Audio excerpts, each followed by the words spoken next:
hisoblanmayapti. Kosinus 135. Aynan. O'sha sizlar buni bilmaysizlar, to'g'rimi? Buni o'rgatmagan. Biz hozir shunaqa ajratishimiz kerak. Bittasi mana shu aylana bor-ku mana bu. 90, 180, 3 taqsim 2, 360 lar. O'shanga to'g'ri kelishi kerak bittasi. Ikkinchisi bizga muhim emas. Qarang. 135 ikkita ko'rinishda olsam bo'ladi. Birinchisi kosinus 90 plus nima deb yozsam bo'ladi? 45. Endi savol. Kosinus 90 dagi javobini ham bilamiz. 45 dagi javobini ham bilamizmi? Demak, mana shu narsa to'g'rimi ekan? Xato emas, formulaga tushdi. Yoki ikkinchi variant. Kosinus 180 minus necha desam bo'ladi? 45. 180 dan 45 yarısını nega teng? 135 mi? Kosinus 180 dagi qiymatini bilamizmi? Nima bo'pti? Azbek, kosinus 180.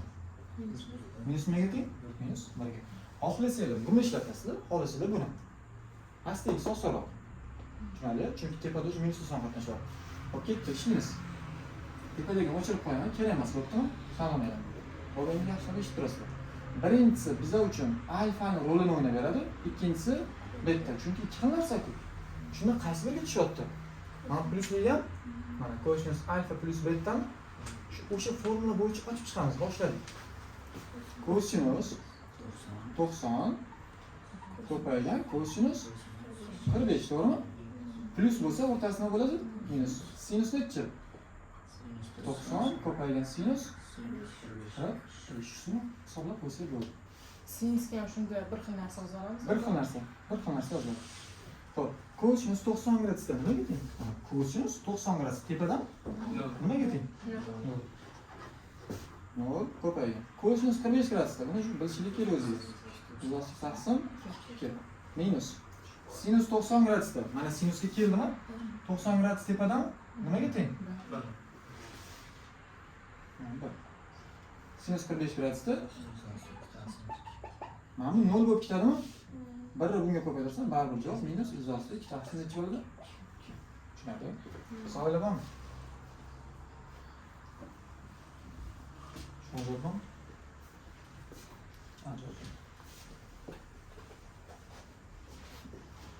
Hopkins, hisoblaydi. Necha deb olamiz 270 ni?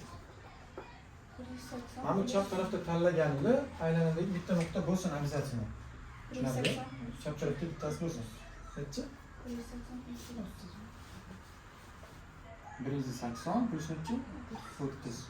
Yoki 270 minus necha bo'ladi? 60 gradus. Bo'ladimi azbek? 270 dan 60 darajasini 210 ni beradi. Qaysi bir qulayroq? Mana bu kichkina osonlashtirib boshladik. Mana bu chap tarafda turgan alfa, bunisi beta. Sinus alfa plus beta bo'ldimi? Qaysiga tushadi? O birinchisi ham tepadagi. O'sha bo'yicha ochamiz. Qarang. Boshladik. Sinus alfa, ya'ni 180 ko'paygan kosinus plus kosinus 180 sinus necha? 30. Hisoblaymiz. Sinus 180 da mana nima? Mana kelaman. Mana sinus 180 chap taraf nimaga teng? 0 ko'paygan kosinus 30 da izosida 3 taqsim 2 ga teng. Plus kosinus 180 kosinusga keldi. Chap taraf nimaga teng? Ko'paygan sinus 30 gradusda 1 taqsim 2. Bu 0 bo'lib ketadimi? Bu plusga minus ko'paysa minusmi? Minus 1 taqsim 2 ga ko'paytirsa minus 1 taqsim 2. Kim tushunmadi so'raydi. So'raydi. Kim tushunmadi? O'to'rankingizga? Hop, 26. Nima qilamiz? 180 plus 60 yoki 270 minus 30 keldi. 270 bilan ishlab ko'raylik. Xo'p, nima kosinus? Azbek tushunyapsizmi? 270 minus necha? 30 gradus. Hamki graduslar qo'ymayman to'g'ri. Hammasi qo'yib chiqamiz. Hop, bunisi alfa bo'ladi, bunisi nima? Mana bu tushadimi? Shu bo'yicha ochib ketamiz. Boshladik. Birinchi o'rniga qo'yib chiqaman, hech narsani o'zgartirmasdan. Kosinus alfa, ya'ni 270 ko'paygan kosinus 30 minus bo'lsa bu yoq nima bo'ladi? sinus 270 ko'paygan sinus 30. Hisoblaymiz. Kosinus 270. Mana kosinus. Pastdan nima keting? Oldindan bilishimiz kerak. Zosi 3 taqsim 2. Sinus 270 dan. Mana sinusga keldimi? Pastdanmi? Mana 270. Nima keting? Sinus kerak. Aylanani o'zini yoqlab olsanglar bo'ldi. Ancha ichida bitadi. Sinus 30 gradusda bir taqsim. Bu 0 bo'ladimi? Xo'p, plusga minus ko'paysa minus bo'ladi. Minus 1 bir taqsim 2 ko'paytirsa minus 1 taqsim 2. Savollar bormi? Yozib tushunizmi? Nima? Tushunasiz? Qo'yganlar-chi? Sardor? Tamam, qo'yamiz. So'rang, Azbek nima so'rang? 270 qatlam bilasiz, shunaqa o'yishlar. Ha, qarang. Mana bu 270 degan значениeni mana bu aylanani biz bilamiz-da. Mana shu to'rttasidan bittasiga to'g'rilab olishim kerak. Tushundingizmi? Endi siz aytishingiz mumkin, nega aynan 270 nega 90 emas? 90 ham bo'lishi mumkin, to'g'rimi? Xo'p, mana. Misol, buni nima deb olsam bo'ladi? 240 dan 90 nechi bo'ladi? 150 mi? Xo'p. Mana bu qoladi. 90 plus nechi? 150. 150 ni biz bilamizmi yoddan? Azlik bilamizmi? O'shaning uchun bu narsa yana ikkita ish bo'lib qoladi. Formula qilasizlar, chiqqan javobni yana formula qilishingiz kerak. Xuddi shunaqa. Tushundinglar? O'shaning uchun imkon boricha eng yaqinini tanlaysiz. 270 yoki 180, 90 bo'lsa 90. Okey, biz to'g'ri yetkazyapmiz. Hisoblaymiz. Xo'p. Mana bularni kosinus, sinus, to'g'rimi? Burchlari. Xo'p. Buni alfa desam, bunisi beta bo'lib turadi. Endi bu alfa bo'lgandan keyin bu ham nima bo'ladi? Tepasiga alfa qo'yib qo'ysam bo'ladimi? Bu ham nima bo'ladi? Beta. Yaxshilab qo'ying.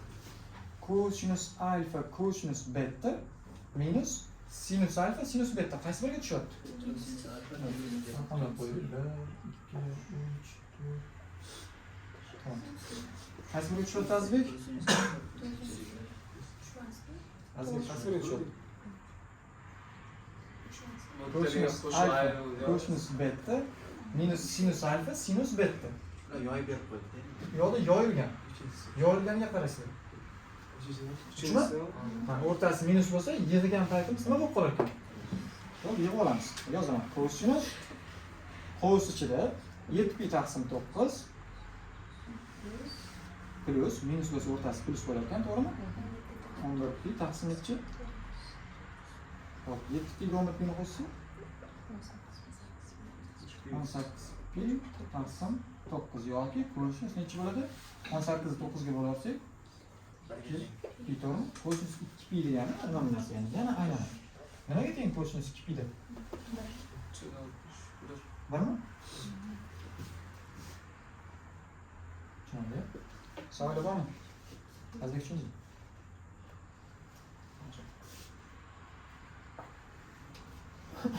Keyin hisoblaymiz. Mana shu narsa. Buni alfa desam, bu nima bo'ladi? Bettam birinchi formulaga tushirib olmoqchiman, sразу yig'mayman. Bunisi ham 73 alfa degandan keyin mana bu 73 nima bo'ladi? Bu alfa, bunisi beta. Tushunarli? Xo'p, sinus alfa, cosinus beta, cosinus alfa, sinus beta. Qaysi biriga tushyapti? Mana bu joyini almashtirib qo'ygan, просто sizlarni sog'liq uchun. Sinus alfa minus Ikkiga tushyaptimi? 2.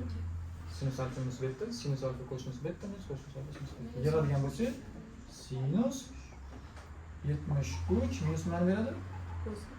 13, to'g'rimi? Nima ketadi? 60 emas? Sinus 60 gradusda.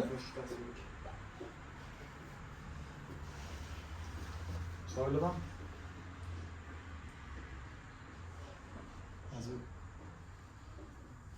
So'rang. Tushundingizmi? Mana alfa desam, bu beta bo'ladimi? Endi mana bu 73 alfa degandan keyin mana bu 73 nima bo'ladi? Alfa bo'ladimi? Endi buni beta desam, 13 ham beta bo'lishga majburmi? Yaxshilab qarang. Sinus alfa cosinus beta, sinus beta cosinus alfa qaysi formulani tushyapti? Mana ikkinchisi ham To'g'ri? Mana. Sinus alfa kosinus beta, to'g'rimi? Keyin kosinus alfa kelgan, faqat bizda ikkinchisida turibdi. Hech narsa qilmaydi. Joy almashtirib qo'yiladi. Ko'paygan sinus beta mana. Demak, men buni yig'gan paytim sinus alfa minus betani beraman. Tushundingizmi? Alfa minus beta. Nimaga tengkan? Do'stlar. Ana tushundingizmi? Nima savollar bor, so'raylar, qolganlar.